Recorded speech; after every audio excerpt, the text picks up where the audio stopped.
Magandang umaga, guys. Yeah. So, nandito tayo ngayon sa Opus. Alright. Si Opus is nandito yan sa Bridgetown, malapit sa Eastwood. Alright. So, guys, itatry natin tong breakfast at Antonio's. Okay. So, nasubukan na natin yung sa Tagaytay at yung nandun sa may Robinson's Magnolia.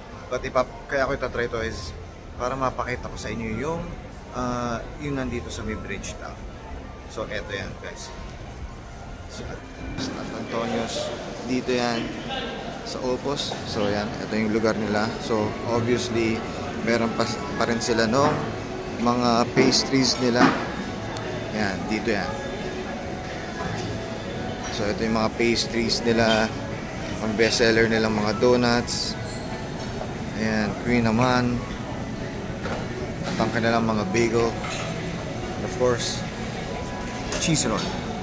So maliban dyan, guys, meron na silang mga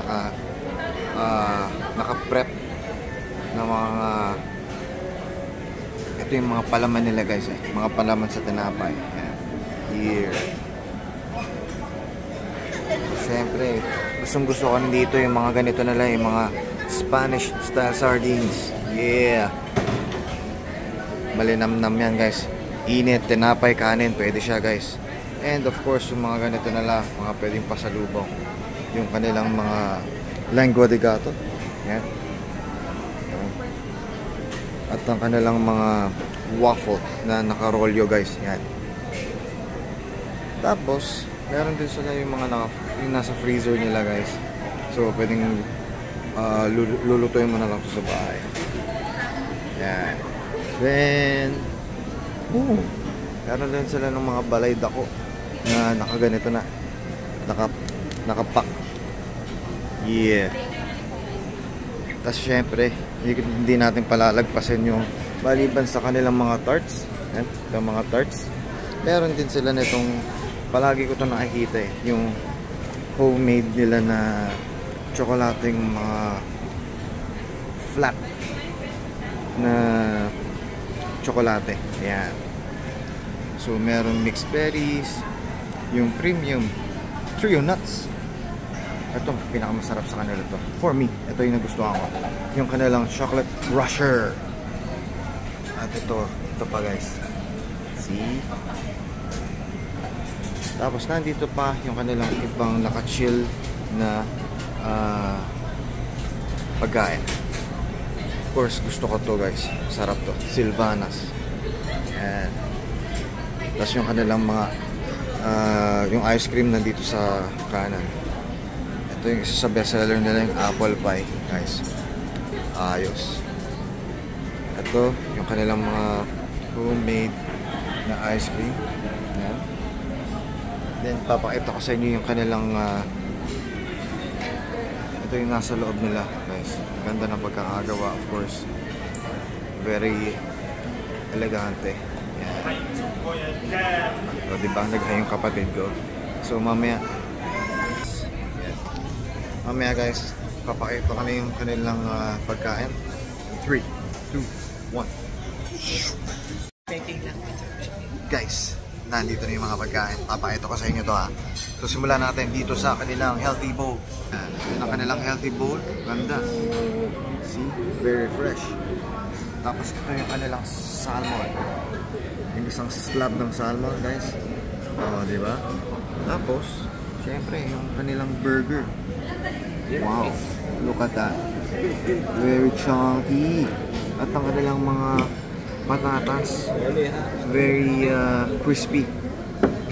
And syempre, itong kanilang pesto with shrimp. Look at that. Look at that. Wow. Syempre, itong kanilang isa sa mga bestseller na bistek Tagalog with sunny side up. Yan. Itong kanilang bistek Tagalog, guys, with the caramelized onions. Wow. Ito, guys, pabalikan ko kayo. Kakain na muna kami. Update ko kayo. Later. Isa pa, dadagdag ko lang, guys, bago natin i-wrap up.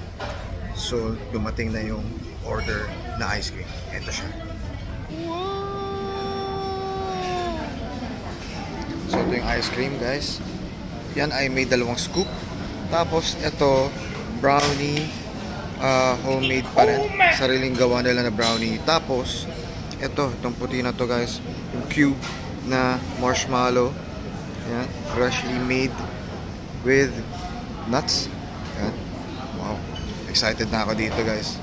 So syempre, ito ay akin titikman. Update ko kayo later. See ya. So guys, kakatapos lang namin kumain sa breakfast at Antonio's. Dito yan sa Opus sa may Bridgetown. So guys, ano ba bang masasabi ko sa experience namin? Of course, yung kinain kanina, ang masasabi ko syempre is it's very hearty, chunky, very flavorful, well seasoned. Una sa lahat yung burger nila. Hindi ko ina-expect na ganun yun. It's perfectly seasoned. Tapos syempre medium rare yung hiningi ko doon.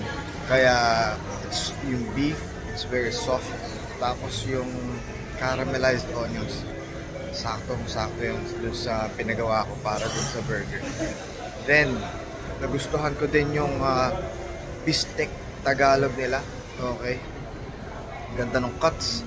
Yung kanin, it was properly fried with the garlic. Okay, tapos yung flakes of yung malulutong na garlic bits, gusto ko yun. Plus yung sunny side up na pagkakaluto nila, gusto ko siya with the combination ng bistec Tagalog. Then medyo nabusog ako ng very light. Nagustuhan ko din yung kanilang chocolate sundae. Chocolate. Yung kanilang chocolate sundae complements doon sa buong kinain namin.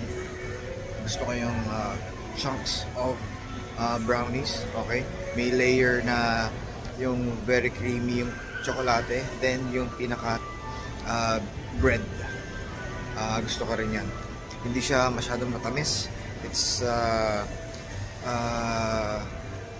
malasa yung kanyang pagka-tsokolate. Yung flavorful is very ramdam mong maayos ang pagkaka-bake ng kanilang brownies. Then of course, yung kanilang ice cream, it's very creamy.